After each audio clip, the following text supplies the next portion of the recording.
آپ رمضان میں جب کوئی نیکی کرتے ہیں تو پورے سال کی نیکی ایک طرف اور رمضان کی نیکی ایک طرف، کئی گنا اجر اس کا بڑھ جاتا ہے۔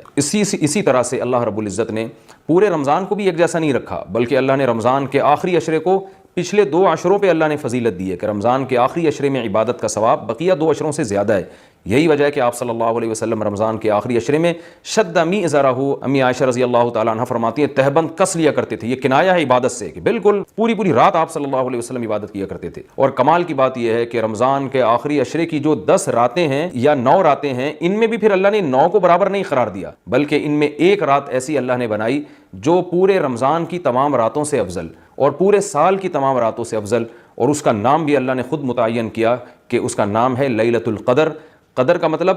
مرتبے والی، قدر و منزلت والی، اونچے مقام والی رات۔ جیسے آپ دیکھتے ہیں کہ مختلف قسم کی کمپنیاں مختلف پیکیجز نکالتی ہیں، لیکن اللہ ہمیں فائدہ پہنچانے کے لیے مختلف قسم کے پیکیج دیتے ہیں۔